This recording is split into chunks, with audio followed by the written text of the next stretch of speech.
Welcome to this explainer. Today we're diving into a topic that honestly can sometimes feel overwhelmingly complex. But mastering machine learning, it's really just like building a well-stocked tool belt. You wouldn't use a hammer to drive a screw, right? You simply need to know the right tool for your specific data. When you map out the top 10 neural network architectures every ML engineer needs to know, it can definitely sound like this terrifyingly complex web of nodes and high-level mathematics. But don't worry, we're going to demystify this entire landscape today.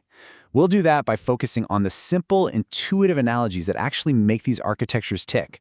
So here's our roadmap for today. 1. The foundational neural network. 2. Architectures for image processing.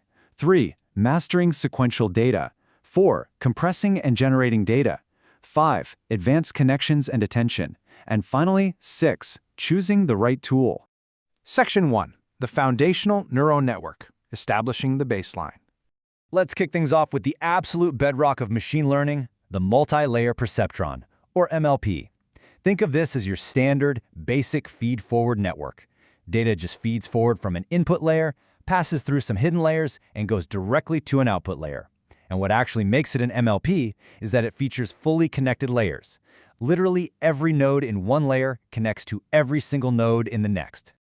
The crucial thing here is knowing exactly when to pull this foundational tool out of your belt. You're going to want to use an MLP for standard, structured, tabular data. It is your go-to for basic classification or regression problems. Essentially, if your data fits neatly into a standard spreadsheet, the MLP is usually the perfect starting point. Section 2. Architectures for image processing, seeing the world. Okay, so convolutional neural networks, or CNNs, rely on this brilliantly simple concept, the convolution filter. The best analogy here? Just think of a CNN as a magnifying glass or a lens that's moving systematically across an image. It's looking for specific spatial patterns, things like edges, shapes, and textures in grid-like data. It's exactly what gives machines computer vision, making it the premier tool for image recognition. Now, building on that for modern tech, we have the Vision Transformer, or VITE. So instead of sliding a lens over individual pixels like a traditional CNN does, the VITE applies transformer architecture to distinct patches of an image. Imagine you're taking a photograph and cutting it up into a giant puzzle, and then analyzing how those puzzle pieces relate to each other as a whole. That's exactly how we achieve state-of-the-art performance in really complex computer vision tasks today. Section 3. Mastering sequential data, understanding time and text. So, I have a quick question for you. What if our data isn't a static image or a neat little spreadsheet? What if it's sequential? Like a time series of stock prices, or a continuous stream of text, like human speech. To process that kind of flow, you need a tool that can actually remember what just happened. And that brings us to the recurrent neural network, or RNN. The RNN processes sequential data by maintaining a hidden state, which is basically a kind of short-term memory that gets passed along. But the problem is, RNNs can kind of forget early information when sequences get really long. That's exactly where the long short-term memory network, or LSTM, steps in. LSTMs are this powerful upgrade specifically designed to handle those tricky long-term dependencies. So how does an LSTM remember things so well? Well, it uses something called a gate. Think of these gates like literal physical valves in a pipe. They mechanically and mathematically control the flow of information. They're constantly deciding exactly what data gets remembered for the long haul and what useless stuff gets flushed away. But here's the catch. All those gates make an LSTM highly complex and super computationally heavy. Now compare that with the Gated Recurrent Unit, or GRU.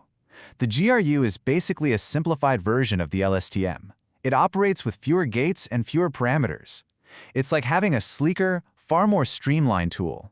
It still does the heavy lifting of sequence modeling, but it's way faster and much more efficient to compute.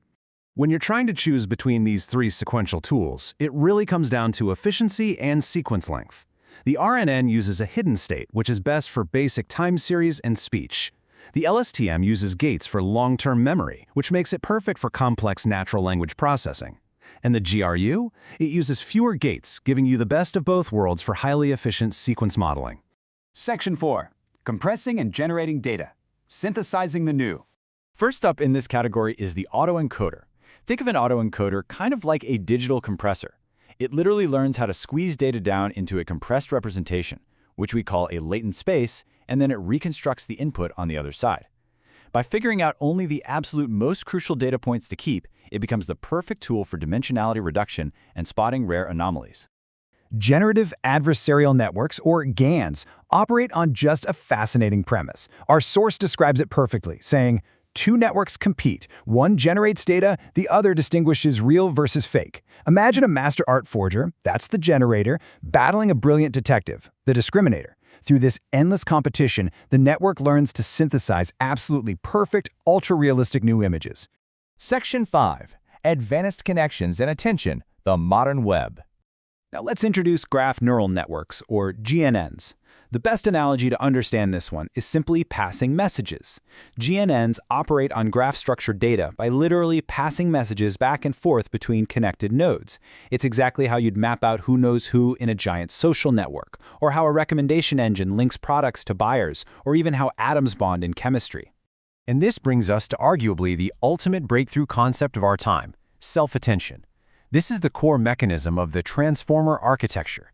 Instead of processing sequence data step by step like an RNN does, self-attention allows the model to dynamically focus on the most important parts of a sequence all at once. It's an absolute game changer for modeling long-range dependencies. Because of that incredible self-attention mechanism, transformers have become the absolute powerhouses behind modern AI. They are hands down the best tool for natural language processing, complex translation, generating human-like text, and of course serving as the bedrock for today's massive foundation models. Section 6. Choosing the right tool, your engineering framework. So the absolutely crucial takeaway here is this. Every single architecture in your tool belt has its specific strength. The entire secret to ML engineering is simply matching the right tool to three main criteria. First, what is your data type? Is it images, text, graphs, tabular, or sequential?